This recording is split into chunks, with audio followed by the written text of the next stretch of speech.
Bonjour Eric Thomas, très content de t'accueillir ici chez moi, au Centre musical et créatif de Chouzé-sur-Loire, où j'ai eu le bonheur d'accueillir aussi Bertrand Rodin, quelqu'un que tu connais évidemment. De nom, oui, voilà, bon, enfin au moins de nom. Moi j'ai la chance et le bonheur comme Bertrand de te connaître un peu, puisqu'on a travaillé ensemble plein de fois. J'aimerais, écoute, que tu te présente, mais avant ça, j'aimerais qu'on précise quand même sur cette interview que tu es venu pour intervenir donc hier lors de mon stage de batterie, le Family Drum Events numéro 1 de la série. Voilà, j'organise tous les ans un stage d'été qui a lieu au mois de juillet, qui est le Méga Family. Et donc tu es venu pour mon plus grand bonheur et le bonheur de mes stagiaires animer donc ce stage hier à la réserve, magnifique endroit, tu pourras en parler si tu veux 2 minutes. Voilà, notre ami Fabrice Gendreau, voilà. Mais écoute, je te laisse te présenter et puis j'ai énormément de questions à te poser évidemment. Bah, merci déjà c'est tout un honneur et c'est très sympathique à toi, mon cher Yo-Yo, de me donner la part belle pour parler un petit peu de moi, parce que bon, c'est vrai que j'apprécie beaucoup tout ce que tu fais au niveau pédagogique. Et ce n'est pas un vain mot. Bon, hier pour le stage, ça s'est très bien passé. Alors, maintenant pour me présenter. Bon, moi je suis, j'évolue dans les métiers de la musique depuis maintenant un bon bout de temps. Je ne suis plus, on va dire, directement de la première jeunesse. Je viens d'un village du sud de la Seine-et-Marne, donc zone strictement rurale.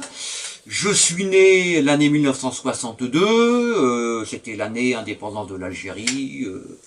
Voilà, l'année où mon papa n'est pas parti combattre, tant mieux. Ça m'avait marqué. Et puis, je suis venu à la musique progressivement, n'ayant pas du tout de famille dans les professions artistiques. D'accord, et justement, par rapport à ça, qu'est-ce qui t'a amené à la musique, puisque tu n'avais pas, comme tu viens de le dire, de famille qui t'a influencé ou voilà. Qu'est-ce qui t'a amené à la musique? C'était très flou dans ma tête. Bon, la passion, l'oreille pour la musique, pour la radio, pour les disques, mais on va dire juste, même à l'adolescence, j'étais encore dans ma tête, on va dire un petit peu succinct, un petit peu embrouillé.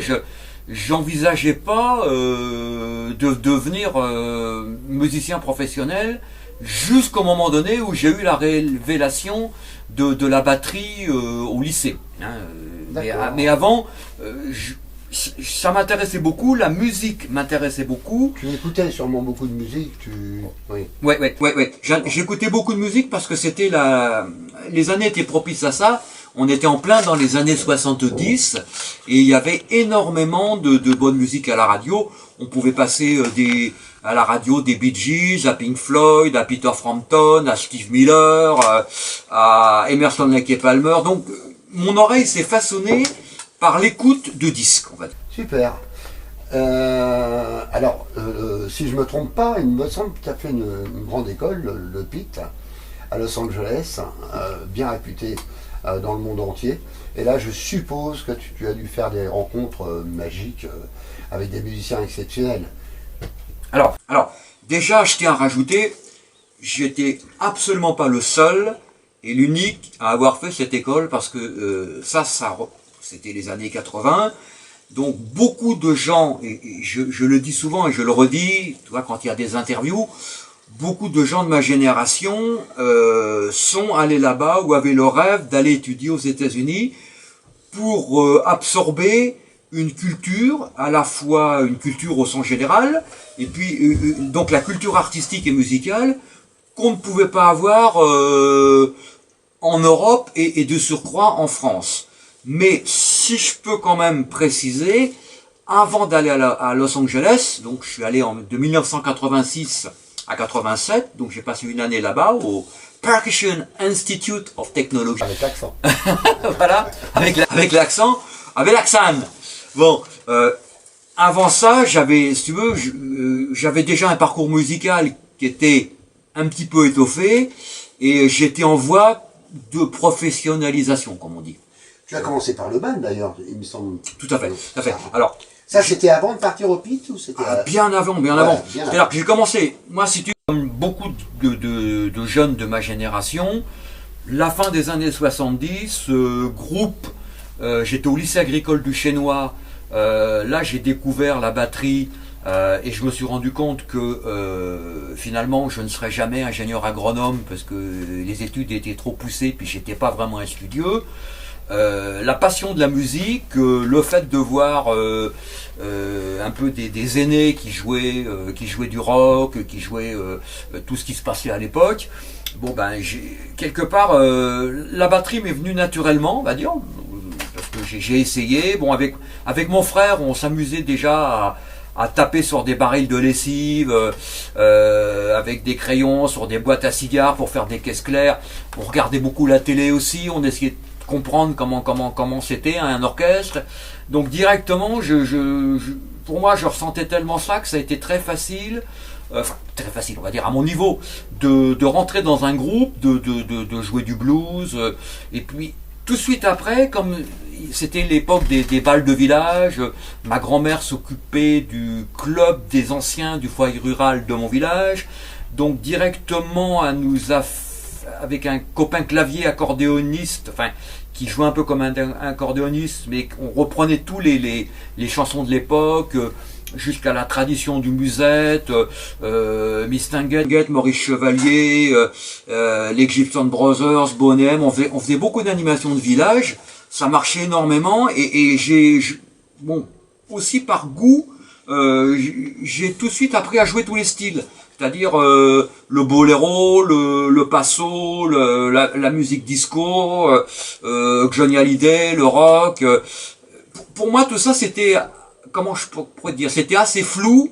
C'est-à-dire que j'avais pas d'envie particulière, mais j'aimais jouer de la batterie et très tôt, j'ai voulu devenir batteur professionnel. Ça m'a pris beaucoup de temps, mais parce que je regardais les pochettes de disques, les Bee Gees, tous les musiciens de séance qu'il y avait dessus. Pour moi, c'était un peu des dieux vivants.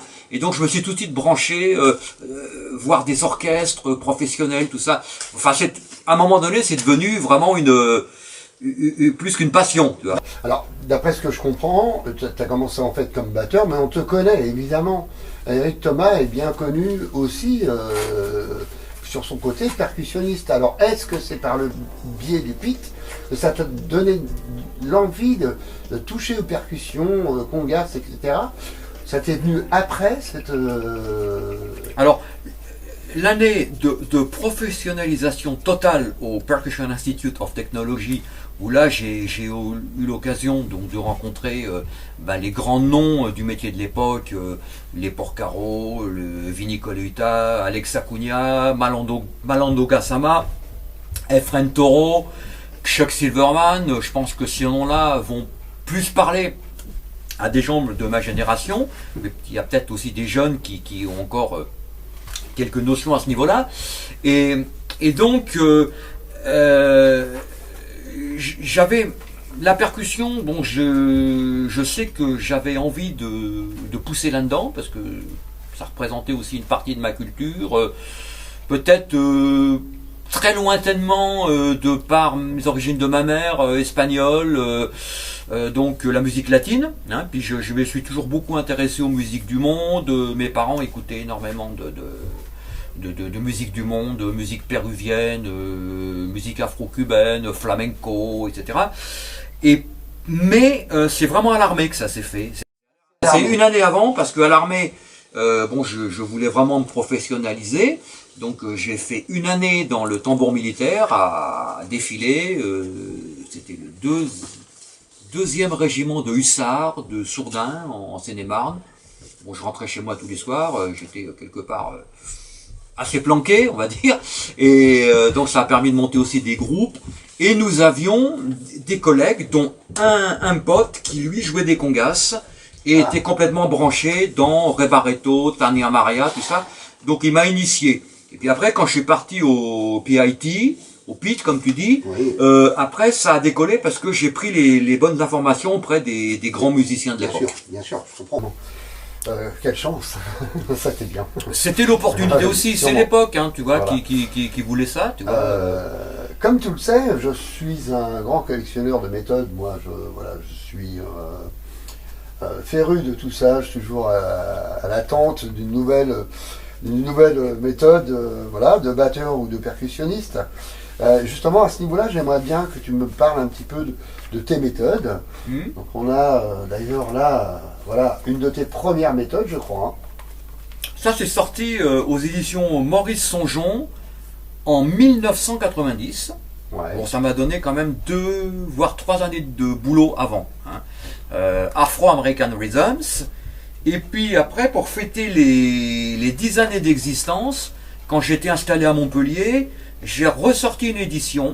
Voilà. Avec CD. Avec CD. Voilà. Au début, on était en cassette audio, Ouais. époque oblige. Ah bah oui. Et après, on est passé en CD. Voilà. Voilà. Ouais. Donc ça, c'était. Alors, c'est devenu, c'est vrai que rapidement, il y avait très peu de production dans ce sens-là en France. Il faut aussi remettre dans le contexte. Donc, c'est devenu un best-seller en France tout de suite, Ouais, qui était en oui, langue bien française. sûr. En plus, Ouais. il y avait des bandes son. J'avais enregistré Ah, en studio. Donc rapidement ça a accroché parce qu'il y avait rien dans le domaine de mélange Surtout, batterie-percussion. voilà, Mélange c'est batterie-percussion, ça, voilà, j'insiste. voilà. Batterie, ça existait évidemment par le biais des écoles Agostini, on avait déjà des supports, mais en percussion, on n'avait pas grand-chose. C'est vrai. Il y avait François Voilà. Coquelaire qui avait déjà fait avant, parce qu'il y avait des gens avant. Évidemment, moi je suis pas arrivé comme ça. Il y a toujours. C'est quand même pas arrivé de la dernière pluie, comme on dit. Hein. Mais voilà. Je suis pas arrivé de la Certaines dernière pluie, c'est-à-dire distances. que faut toujours savoir. Tu parlais d'Agostini. Il faut savoir qu'il y a toujours eu de toute façon un processus de transmission en amont. Hein. Je peux considérer que moi je fais partie, on va dire, de la deuxième génération sans prétention, hein, mais de gens qui ont été à l'instauration du développement de la pédagogie des percussions en France, tout en ayant un parcours de batteur à la base.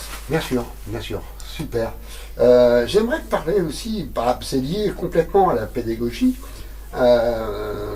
Bon, actuellement, évidemment, tu as d'autres projets par rapport à ça, mais moi, je t'ai connu en fait des années où tu avais ton école. Si je ne me trompe pas, les percussions du Sud, je ne sais plus comment tu l'avais appelé à l'époque, Ouais. où là, tu enseignais beaucoup, aussi toi à ton tour, du coup. Alors, j'ai eu plusieurs écoles, si tu veux. Dans un premier temps, tu vois, peut-être pourquoi je me suis branché sur la pédagogie. Ça intéresserait ou pas? Pourquoi j'ai monté des écoles? Évidemment. Voilà. Bon. Évidemment. Donc, alors, pour en parler, pareil, pour faire un petit résumé de la situation, je suis vraiment devenu professionnel dans la musique, enfin des métiers de la musique à part entière, quand je suis rentré des États-Unis. Hein. Parce que faut savoir que, vu mon parcours, j'avais aussi tâté d'autres métiers, d'autres études bien avant. Et d'ailleurs, je ne le regrette pas. Je vais te dire, je ne le regrette pas. Parce que ça m'a donné une ouverture sur le monde, sur les voyages, sur... tu vois, j'ai fait des études agricoles à un moment donné, ça ne l'a pas fait. Après, j'ai fait des études commerciales, de l'action commerciale, de l'économie politique. Bon, ça ne l'a pas fait parce que j'avais pas envie de pousser là-dedans. Parallèlement, je bossais la musique comme un fou. Bon, j'avais pris des cours à Paris, hein, parce que c'est pareil, dans les orchestres de bal, tu vas toujours rencontrer des musiciens qui sont meilleurs que toi, c'est normal et c'est bien, et qui vont te dire maintenant, Coco, tu tiens pas à la baraque, il va falloir aller te former. Et puis, donc j'ai pris des cours à Paris, hein, comme tu parlais d'Agostini, avec un prof qui était très branché à Agostini, tout ça. Et si tu veux, de fil en aiguille, l'armée, ça m'a amené donc à Los Angeles parce que justement, pareil à l'armée, j'ai rencontré des gens qui jouaient dans des gros big bands professionnels, des collègues hein, dans le même peloton fanfare. Il y avait, on a monté des groupes de jazz rock, c'était à la pleine époque, et t'as toujours des musiciens d'un meilleur niveau ou plus expérimentés qui te poussent à aller ailleurs.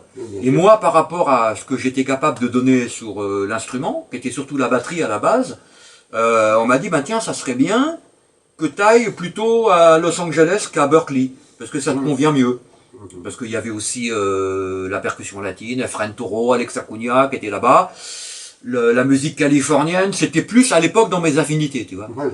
Et quand je suis rentré, après, ben il a fallu faire bouillir la marmite, comme on dit. Hein. Donc c'est-à-dire qu'il était hors de question que je reste chez papa et maman. Alors, par des contacts de musiciens de ma région, qui entre-temps avaient fait leur nid, j'ai été aiguillé, alors c'est pareil, sur le jazz. Ça aurait pu être retourné dans la variété. Non, j'ai été aiguillé sur le jazz, donc je suis rentré au big band de Yoshko Sefer. Il y avait Eric Seva, il y avait des gens après qui ont fait une grande carrière dans le jazz. Et donc, je me suis fait connaître en tant que percussionniste dans le jazz. Et mon nom a commencé à circuler. Sauf que, professionnellement, il était très difficile de vivre je me suis rendu compte de vivre du jazz, la musique de jazz. Et il a fallu prendre une décision parce que, comme je dis de temps en temps, je ne me voyais pas vivre dans un grenier avec pas l'eau chaude, comme certains musiciens que je voyais galérer dans les musiques de jazz. Même si ça me plaisait beaucoup, même si j'apprenais plein de choses, il y avait un tel côté compétitif, c'était on va dire, pour moi c'était pas supportable par rapport, on va dire, à ma conception de la vie. J'aspirais à un plus de confort, en général. Alors, c'est pareil, c'est des rencontres. Alors, je suis retourné en province. Bon, j'ai continué à bosser sur Paris, surtout dans le jazz. Je jouais aussi dans des big bands, on faisait des soirées privées. Je faisais le métier, comme on dit. Mais je savais que un seul domaine n'aurait pas suffi à m'assurer une vie décente. Donc, c'était la pleine époque du développement de la pédagogie, de Batteur Magazine, c'était une revue musicale naissante. Donc, tu travailles d'ailleurs, de temps en temps, tu fais des articles par rapport à cette revue. Oui, si tu veux, on pourra en parler un petit peu aussi. Et donc, voilà, pour répondre plus précisément à ta question sans trop égarer mes propos, rapidement, j'ai pris une voie par une rencontre, hein, dans les affaires de la musique, on va dire, et créer des écoles, écrire des méthodes, c'était la pleine époque, et j'ai pas mis tous mes œufs dans le même panier. Hein. Le fait d'avoir un éditeur, le fait donc aussi d'écrire des partitions dans un premier temps, dans Batteur Magazine. Je suis retourné jouer aussi dans des orchestres de variété. J'ai fait des séances de studio, ça se faisait encore à l'époque, on faisait des maquettes pour des chanteurs en devenir, etc. Plein de choses. Donc on fait que j'ai pu rentrer dans les métiers, je dis bien les métiers de la musique. Ouais. Et donc à un moment donné, tu as émigré un petit peu sur Montpellier pour monter l'Institut des percussions du Sud, il me semble. Alors, plus tard, j'ai fait 5 années, on va dire, grosso modo, 5 années à fond dans le métier, entre Paris, Lyon, Troyes, Champagne-Ardenne, où là j'étais surbooké, hein. Je jouais dans plein de groupes, je faisais des séances de studio, j'avais donc écrit cette fameuse méthode, dont Afro-American Rhythms, et à un moment donné j'en ai eu marre du métier, c'est-à-dire le métier, je me suis rendu compte que personnellement, devenir musicien interchangeable, être à la merci d'un artiste, d'un chanteur, d'un chef d'orchestre, et puis finalement de pas vraiment avoir de reconnaissance. Moi, ça m'a éclaté longtemps, c'est-à-dire de faire plein de trucs, de rencontrer plein de gens, mais à un moment donné, j'en ai eu marre, j'ai fait un big break, je suis descendu à Montpellier, et à cette époque-là, je ne voulais plus jouer. Sauf que j'ai continué à jouer, si tu veux. J'ai continué à jouer, c'est-à-dire que je voulais plus jouer, je voulais plus faire le métier, j'avais horreur de ça, j'en avais fait beaucoup. Mais pareil, les opportunités a fait que comme là par contre j'avais un nom, tu vois, mon nom plutôt en tant que percussionniste que batteur, ça a fait que on m'a appelé pour jouer dans des groupes de latin jazz et de jazz rock. Et pour des compositeurs là. Oui. Voilà. Bon, donc j'ai quand même continué à rejouer tout de suite. Et là j'ai monté par contre une très grosse école, l'Institut des percussions du Sud, qui a duré presque 10 ans. Avec des hauts et des bas, évidemment. Mais on a formé, bon, j'avais d'autres profs aussi avec moi, des anciens élèves, on a formé beaucoup de monde. Et mon passage dans le Sud, c'est pareil, ça m'a appris plein d'autres trucs, ça a été très bénéfique. Jouer avec beaucoup de musiciens du Sud, donc de nouvelles équipes, comme on dit, une autre culture. Et j'ai fait aussi des trucs très bien. Alors là, c'était surtout dans le jazz rock, le latin jazz, et puis donc évidemment beaucoup d'enseignements. Et j'avais repris la collection de mes méthodes et de mes vidéos, qui étaient en plein développement, à mon compte. Et c'est d'ailleurs là que je t'ai rencontré, Yo-Yo. Voilà, c'est là tu m'as appelé. Voilà, et tu es intervenu donc à l'époque lors d'une masterclass, voilà. Formidable. Voilà, on s'est connus comme ça. Tu étais un de mes clients, on va dire. T'étais un de mes clients. Tu m'as appelé parce que tu avais vu, je me rappelle très bien, c'était en 97. Tu avais vu une pub. Eric Thomas qui présentait la collection de ses méthodes percussion batterie sur Batteur Magazine et tu m'as appelé et donc je t'avais vendu ce que je faisais à l'époque. Hein. Voilà, exactement. Et ce que tu fais maintenant, alors, je crois que tu as quelques méthodes là que tu as fait plus récemment. Est-ce que tu peux nous en parler un petit peu? Alors, concernant les derniers opus, hein, les dernières prods, bon déjà, on peut parler brièvement. Hop.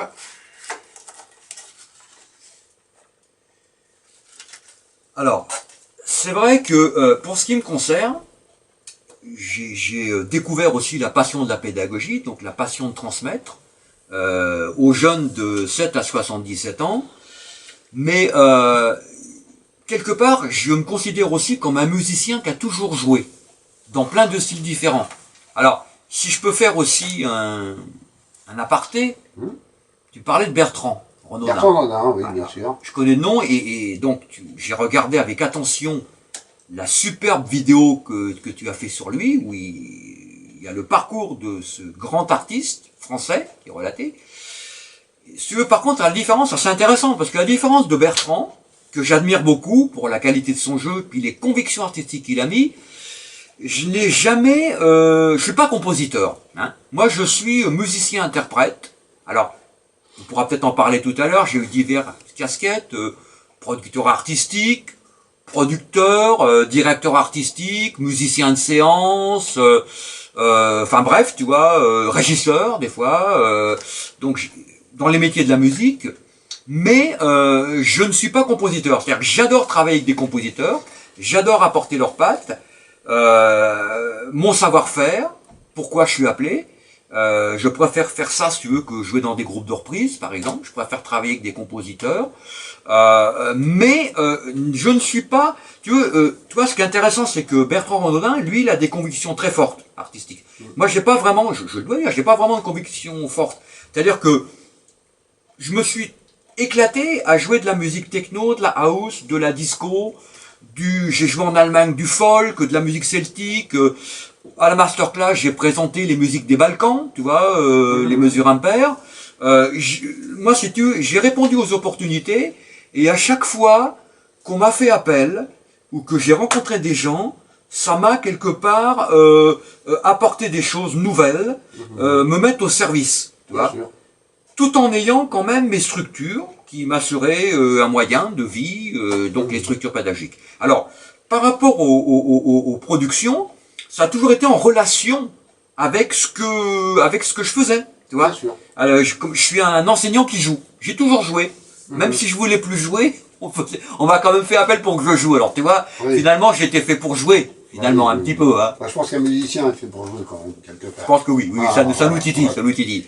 Alors, tu vois, par exemple, bon ben, Let's Play the Funk.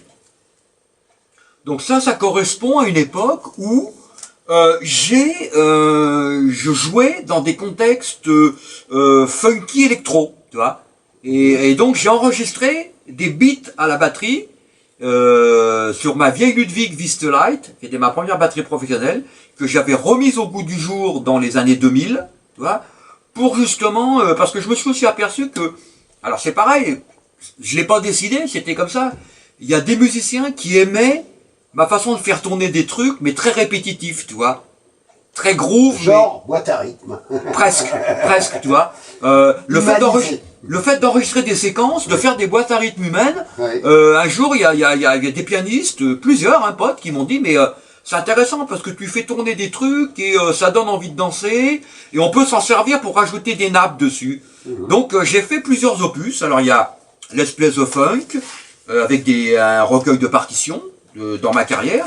Il y a aussi Afro Latin French Touch, parce que c'est ma façon, parce que j'ai habité à Londres aussi à un moment donné, donc c'est ma façon française de jouer des beats afro-latins, tu vois, à la batterie, au percu, tout ça, qu'on servit aussi à des DJ, tu vois, voilà.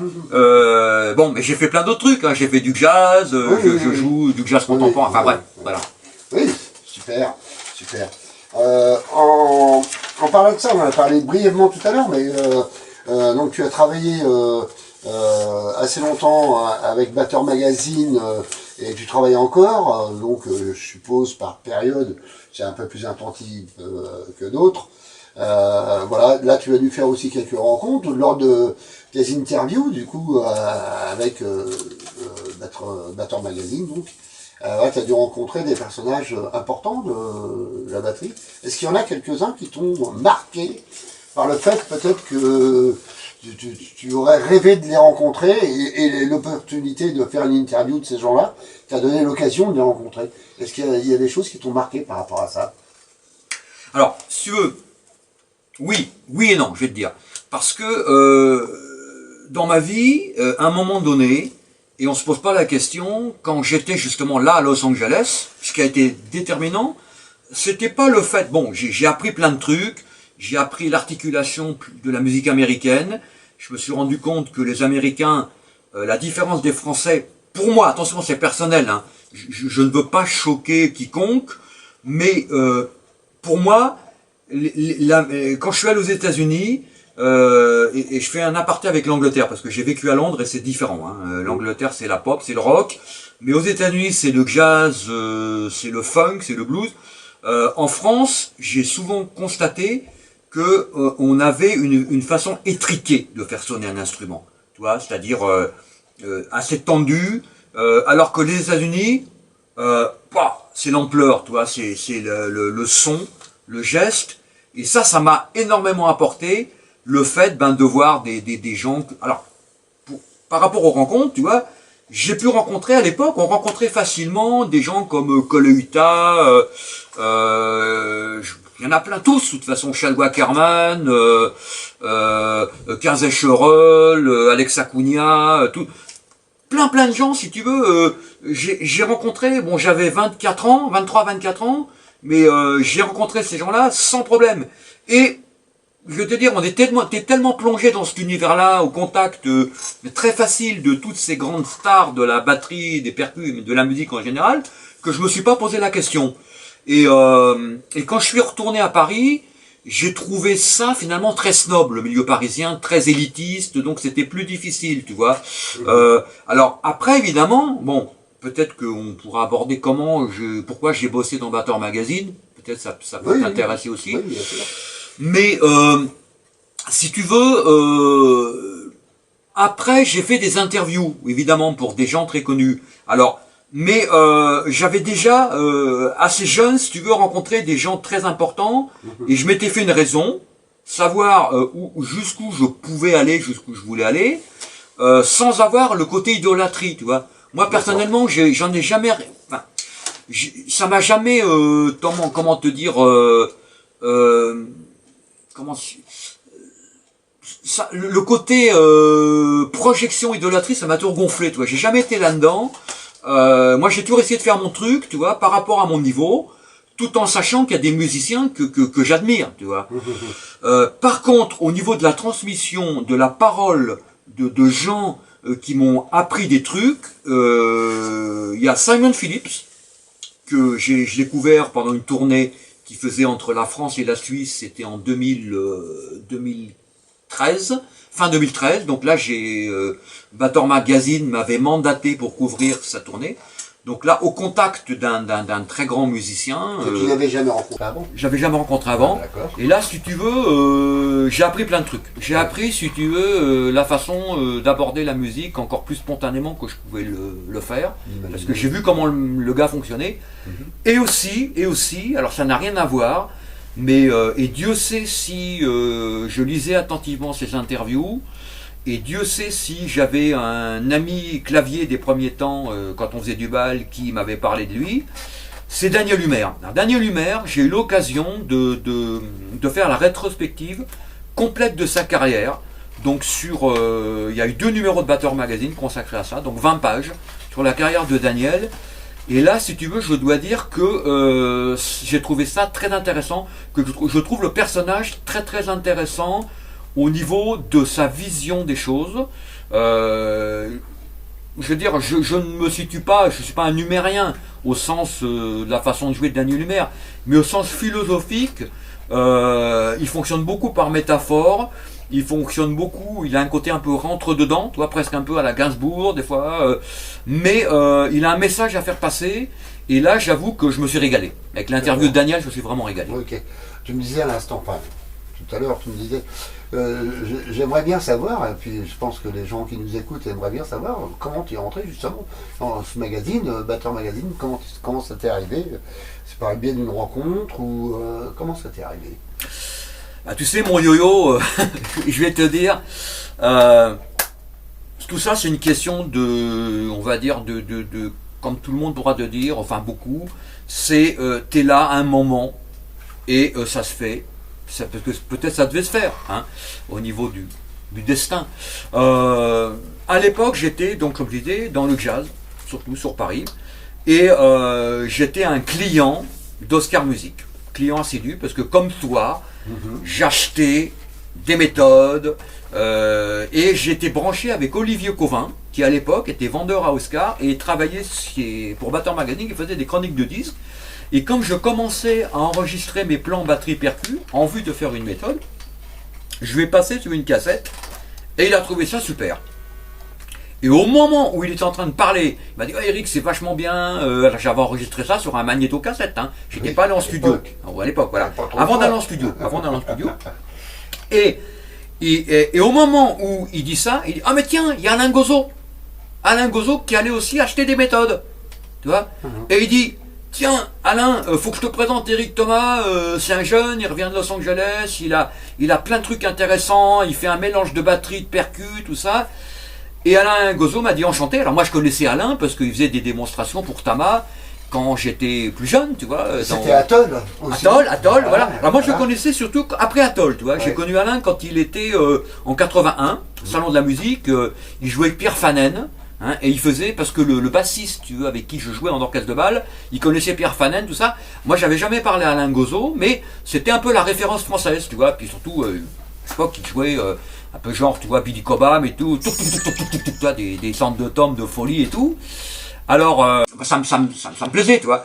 Et donc, plus tard, Alain Gozo a bossé pour Batteur Magazine. Ouais. Et donc, il m'a recruté. Il m'a dit, écoutez, vous nous envoyez des épreuves, puis on va vous publier. Donc, 1 an après la création du magazine, je suis rentré dans l'équipe de Batteur Magazine. Voilà. L'aventure a commencé comme ça, tout simplement. Super. Mais je tiens à dire aussi, tu vois, parce que tu me parlais, pourquoi, comment, tout ça on fait. Alors, tu vois, tout à l'heure je t'en parlais en off. Moi, je pense que ça tient un peu de choses, tu vois. Pourquoi j'ai abandonné provisoirement une carrière dans le jazz, alors que, bon, tu vois, en tant que percu, hein, je dis plus percu que batteur, dans ce domaine-là, d'improvisation, j'aurais pu, si j'avais poursuivi, jouer dans des plans vraiment, tu vois, bon, j'ai des collègues, il y a même des gens avec qui j'ai joué un petit peu après, Franck Tortillé, tout ça, qu'on fait vraiment une carrière, tu vois, Eric Seva dans le jazz.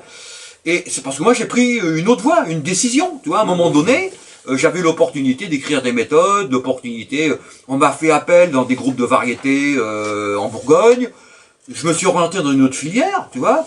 Mais ça tenait à peu de choses, tu vois. J'aurais très bien pu ne pas écrire dans Batteur Magazine, il n'y aurait pas eu Alain Gozot.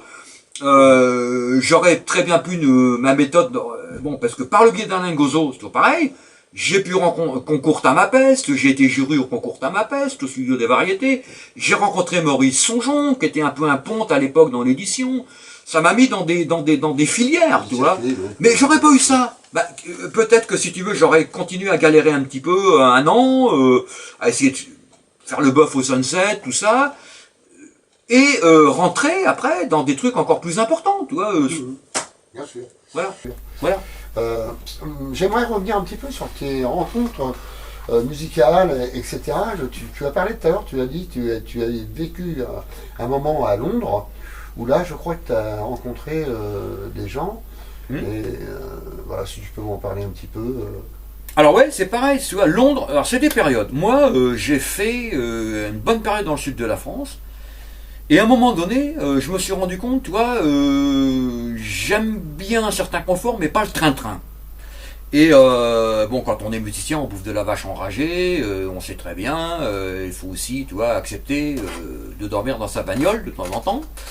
À un moment donné, j'ai senti un train-train dans les groupes du sud de la France, tu vois, et j'avais besoin de voir une autre culture. Pas que musicale, une autre culture, une autre approche. Sociétale, et j'ai eu l'occasion, c'est pareil, alors c'est un peu, je vais passer parce que tu vois, c'est des rencontres, un musicien allemand m'a fait rencontrer, blablabla, qui m'a fait rencontrer, bref, j'ai parlé à Francis Serio, que je connaissais avant d'ailleurs, et Francis Serio m'a motivé pour aller bosser à Londres, voilà, et donc j'ai pas bossé avec Francis, j'ai bossé avec d'autres gens. Mais je suis allé à un moment donné travailler à Londres. Alors à Londres, comme mes vidéos marchaient du feu à l'époque beaucoup, j'avais parlé en anglais sur mes vidéos, j'avais fait des traductions anglaises. Et ça s'est vendu beaucoup en Angleterre. Voilà. Et donc je suis allé travailler là-bas. Je faisais surtout des masterclass. J'ai fait des concerts, mais surtout des masterclass, de l'enseignement. Et parallèlement à ça, je tournais en Allemagne avec d'autres musiciens. D'accord. Dont une rencontre avec un guitariste allemand spécialisé dans le picking, s'appelle Michael Busch. Et Michael Busch, c'est pareil, par une rencontre d'une stagiaire à moi, m'a fait rencontrer ce musicien allemand. J'ai fait des festivals avec lui. Voilà, je suis rentré dans des démonstrateurs, dans des marques d'instruments aussi. J'ai tourné beaucoup en Allemagne. On a fait des disques. Avec Michael, on a travaillé avec une chanteuse anglaise que je connaissais aussi, tu vois, tout ça c'est des histoires de relations, puis de, comment on dit, de connexion, voilà, hein, de connexion. Et donc j'ai eu une petite carrière internationale, tu vois, à un moment donné, et j'étais toujours sur les routes, tu vois, pendant quelques années. Donc là j'enseignais plus, tu vois, à partir de 2003, 2004, pendant presque 7 ans, j'ai fait le globe trotteur, les routes européennes. Écoute, on va arriver bientôt au bout de cette interview, mais je pense que j'ai oublié beaucoup de choses.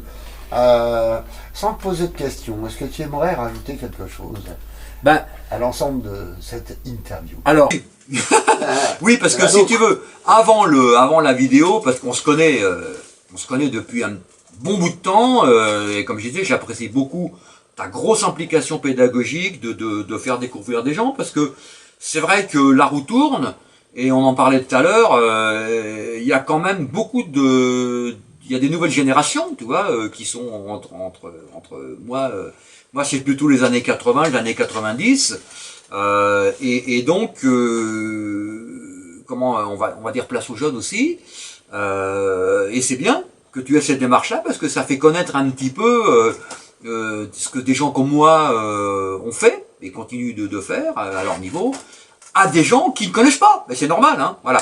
Alors oui, je voulais rajouter parce que à chaque fois tu me poses la question, puis là t'en parles pas. Comment tu fais pour jouer de la batterie et des percus? Ah oui, c'est vrai. Et là, j'en parle pas. Bah voilà. Alors on va en parler. Comment fais-tu pour avoir cette indépendance là? Moi j'ai essayé plein de fois, mais bon, j'ai pas persévéré. Donc du coup, j'ai du mal. Mais alors oui, comment tu fais? Parce que c'est Alors, Ah oui. si tu veux, c'est ce qui m'a fait un peu connaître, quand même, faut le dire, dans le milieu. Hein, c'est ce qui a fait un peu ma marque de fabrique à un moment donné. Alors, deux choses. En premier, comment je fais? Ben, c'est parce que j'ai beaucoup travaillé à la batterie, hein, comme nous tous. Donc, j'ai voulu à un moment donné me professionnaliser. Donc, ça veut dire il faut passer quand même un certain temps pour être à l'aise avec les baguettes et les indépendances, la lecture, enfin tout ça. Donc, après, je suis parti, comme on disait, à Los Angeles. J'ai appris à la percussion latine. Et donc, j'ai bossé aussi à fond la percussion latine. Et moi, si tu veux, contrairement à des personnes qui abandonnaient un truc pour rejoindre un autre, à l'époque, j'ai pris les deux. J'ai pris les deux, je les ai assemblés. Alors, j'ai rien inventé, hein. C'était déjà fait par Walfredo Reyes Senior, le père à Walfredo Reyes Junior, qui a été le Batteur de Johnny Hallyday, à un moment donné. Johnny et Santana aussi, très connu dans Santana. Voilà, très bon batteur de Latin rock. Alex Acuna avait pris des cours avec Walfredo Reyes Senior, donc avait, on va dire, mis ça au goût du jour. Quand j'étais à Los Angeles, j'ai vu ça, et puis j'ai eu l'idée, tu vois, d'amener ça en France. Ça se faisait pas. Alors, c'est pareil, si je peux me permettre hein, de rajouter, Je t'en prie. quand j'ai amené ça, les mecs, ils me regardaient avec des yeux comme ça, et tu sais très bien que bon, le milieu musical est pas toujours très bienveillant, hein, et donc on m'a fait comprendre, mais t'es batteur, t'es percu, fais pas les deux, choisis un truc, et même tu vois, alors tout ça c'est subjectif parce que je peux le dire, d'ailleurs mes disques le prouvent, tu vois, j'ai rien à prouver, mais je peux dire que j'ai fait des séances, des belles séances à la batterie, même dans la musique très commerciale, en ayant le rôle d'un batteur, et j'ai fait des grosses séances aussi en tant que percussionniste, et si tu veux, chacun son style, chacun son niveau, évidemment, mais je peux jouer les deux séparément, mais je peux aussi les assembler. Et alors à l'époque c'était mal vu. Maintenant c'est très bien vu, parce que les jeunes générations, tu vois ce qui est fabuleux, c'est que maintenant, vu que la musique s'est diversifiée, internationalisée, et puis ça s'est démocratisé, maintenant t'as plein de jeunes qui jouent de la batterie, des percus, et qui jouent super bien, qui jouent, je veux dire, pour une technique 1000 fois supérieure à la mienne. Mais à l'époque, tu vois, c'était toujours un petit peu tendu, quoi. Alors maintenant, c'est devenu, on va dire, presque l'alpha et l'oméga. On demande aux batteurs de jouer du caron, on demande aux percussionnistes d'avoir l'indépendance d'un batteur. Alors moi, je faisais avant ça, tu vois, quand j'étais à Montpellier. Même en Allemagne, on faisait du unplugged, hein, c'est-à-dire qu'on imitait la batterie, surtout dans la musique folk, avec les percus. Tu vois, et bon, ça, alors moi après j'ai fait des méthodes pour expliquer ça, mais maintenant tout le monde mange un peu de ça, alors à l'époque c'était pas ça. Oui, bien sûr. Super. Voilà, donc il y a une chose qu'il faut qu'on précise aussi. Moi, on a fait ça hier, donc sur une journée, c'était super. Les stagiaires en demandent tellement que moi j'ai l'intention de te faire venir en 2023. Sur un stage qui aura lieu sur 2 jours, le Mega Family Drum Events. Voilà, avec une de tes connaissances, donc je ne connais pas, je vais faire connaissance, notre ami Luc. Et quoi rajouter de plus maintenant, hein? Te dire simplement que moi j'étais hyper content de t'accueillir ce week-end. J'ai passé un merveilleux moment. Et écoute, pour finir, je vais te laisser tout le temps qu'il te faudra. Je vais te donner la conclusion, le mot de fin. Et n'hésite pas à donner encore quelques... Voilà, donner quelques... Des pistes. Voilà, des pistes, etc. Alors, je te remercie beaucoup. Voilà. En tout cas, merci beaucoup Yo-Yo. Déjà, de m'avoir invité, puis de me donner la chance, tu vois, d'être sur les canaux, parce que ton école, c'est quand même quelque chose maintenant d'important en France. J'ai vu toute l'évolution, on se connaît depuis longtemps, mais tout ça, ça veut dire que aussi que toi, tu as fait ton gros bonhomme de chemin, tu invites plein d'artistes maintenant connus, et donc, pour moi, c'est aussi un honneur, tu vois, de faire partie... d'être le deuxième artiste dans tes vidéos, tu vois. Alors, moi, il y a beaucoup de... J'aime bien transmettre dans mes cours, hein, en guise de conclusion.